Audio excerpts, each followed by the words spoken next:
Pierre-Yves Bournazel, bonjour. Bonjour Christophe Barbier. Vous êtes député de Paris, représentant le mouvement Agir, lié à la majorité présidentielle. Le plan de déconfinement a été présenté par le président de la République en plusieurs dates, en plusieurs étapes. Il est déjà critiqué par de nombreux médecins qui le trouvent téméraire parce que l'épidémie n'est pas jugulée. Alors quel est votre avis, vous ? Je pense que c'est équilibré. C'est pas facile de prendre des décisions parce que cette crise elle est inédite. Il y a encore beaucoup d'inconnus, beaucoup de controverses scientifiques vis-à-vis de l'évolution de ce virus. Et un président de la République, le président de la République aujourd'hui Emmanuel Macron, il fixe un cap, il fixe un calendrier parce qu'il tient compte de la nécessité de protéger les plus vulnérables face à ce virus et il tient compte aussi des questions économiques et sociales et de la psychologie des Français, de fixer des objectifs et de tout faire pour les réaliser. Sous ces décisions, est-ce qu'il n'y a pas quand même une stratégie où l'économie a pris le pas sur l'épidémie ? On supporte beaucoup de malades en réanimation, un très haut taux d'incidence, parce qu'on ne peut plus arrêter l'économie. D'autres disent le contraire. Donc vous voyez, je pense que c'est l'équilibre, c'est le choix aussi de l'équilibre. Je pense que cette épreuve nous a appris de l'humilité et le sens des responsabilités. Il faut avoir le sens de l'intérêt général. Et on sait que lorsqu'on prend une décision, parfois, elle peut avoir beaucoup d'avantages, mais aussi des inconvénients. Je pense qu'elle est équilibrée parce que la campagne de vaccination s'accélère. Elle continue à protéger d'abord les plus vulnérables pour baisser la pression justement hospitalière et sortir le maximum de gens de la réanimation. Donc, il faut vacciner d'abord les personnes qui sont le plus en danger vis-à-vis de ce virus, mais il faut aller vers la généralisation progressive de la vaccination pour protéger l'ensemble de la société. Et en même temps, il faut préparer la relance économique. On en a besoin. Je pense à nos commerces, je pense aux restaurants, mais je pense à la vie culturelle aussi, à nos musées, à nos théâtres, nos cinémas. On a vraiment besoin de préparer un plan. J'avais proposé il y a de nombreux mois, par exemple, des concerts tests. Roselyne Bachelot, excellente ministre de la Culture, y travaille depuis de longs mois. On va avoir ce concert test le 29 mai prochain avec un concert à l'Accor Arena à Bercy. Alors, faisons le tour de ces activités économiques. Prenons un restaurant installé chez vous, dans votre circonscription, à Montmartre, 18e arrondissement. Est-il viable pour un restaurant d'ouvrir alors qu'il y a un couvre-feu qui va rester jusqu'à 21h pendant encore de nombreuses semaines et qu'on va lui dire pas plus de 6 personnes à table et des tables très séparées ? Couvre-feu de 21h, puis 23h, début juin. Il faut s'adapter et progressivement reprendre l'activité économique et se réorganiser. Pour beaucoup, ça va être possible. Pour d'autres, ça va se faire dans le cadre d'un dialogue et une réorganisation aussi de la gestion de leur restaurant.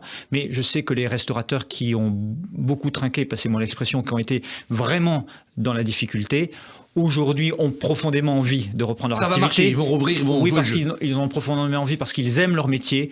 Et je sais que les Parisiennes et les Parisiens, les Françaises et les Français seront au rendez-vous pour la réouverture des restaurants, dans le respect des règles sanitaires, pour se protéger, mais pour faire vivre nos restaurateurs, nos cafés, nos bars, qui sont aussi l'identité et l'âme de Paris. Alors, au passage, la mairie de Paris envisage de faire payer les terrasses éphémères qui ont poussé sur les trottoirs autour de ces restaurants. Ça vous semble une idée légitime ? Il faut bien que la ville de Paris se finance ou excessive ?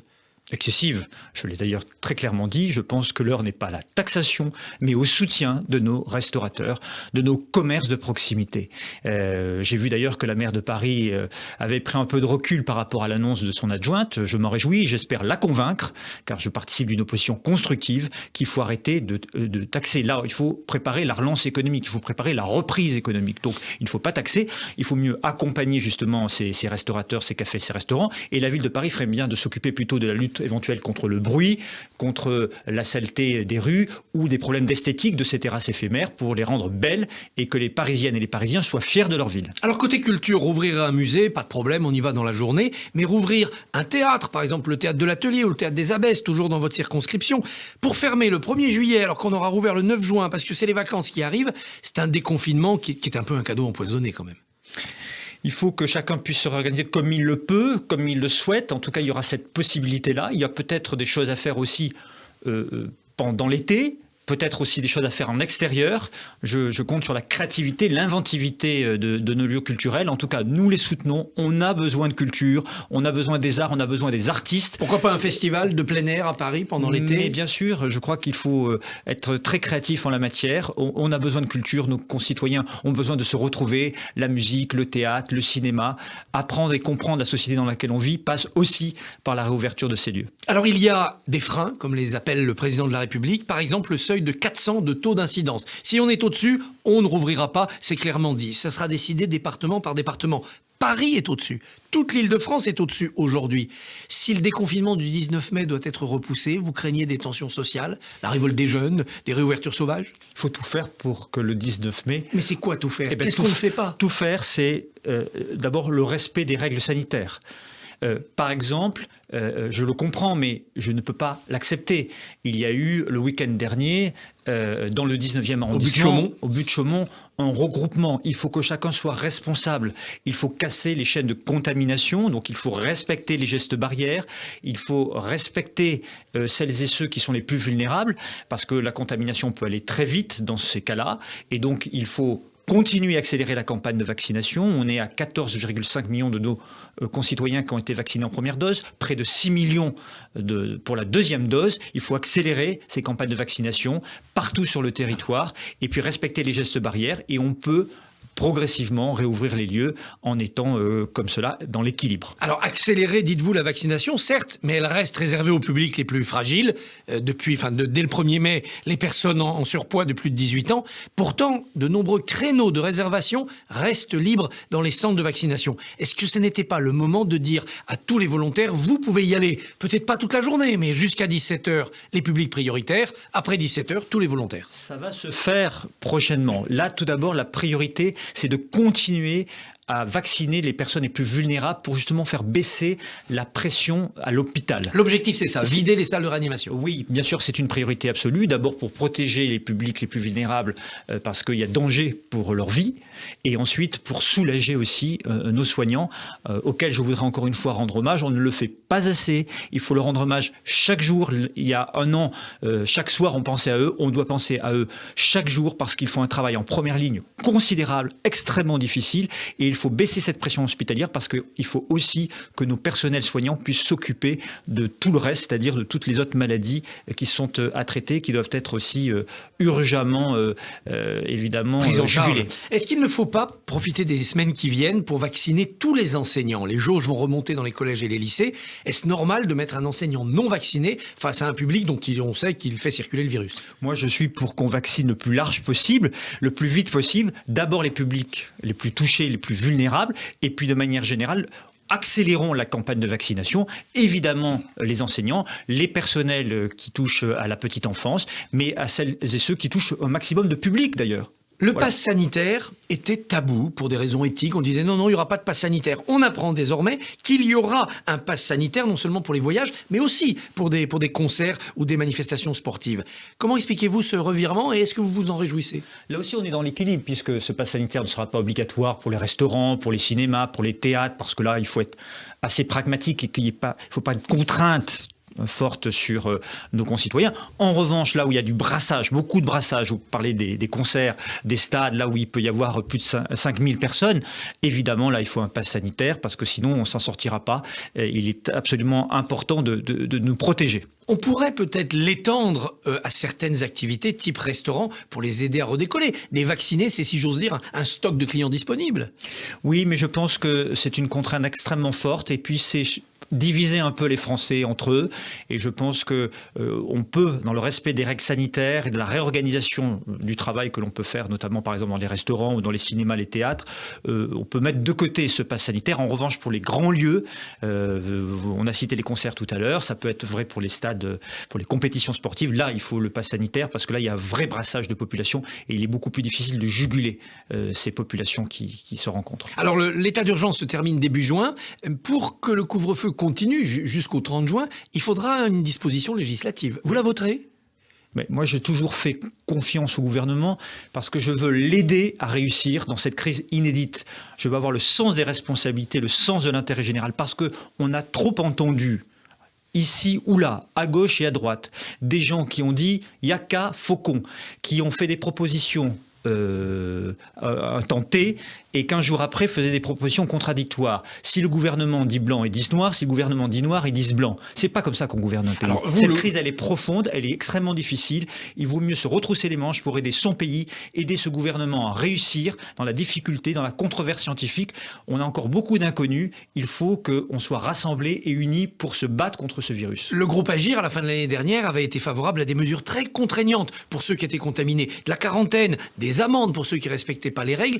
Vous n'avez pas été vraiment entendu. Vous pensez qu'on aurait dû être serré la vis plus? Mais on n'a pas été entendu sur tout, mais on a fait des propositions. Nous sommes constructifs. Nous ne sommes pas là pour casser, pour détruire. Nous sommes là pour faire réussir ce gouvernement. Donc on a fait des propositions. Certaines ont été retenues et nous nous en réjouissons.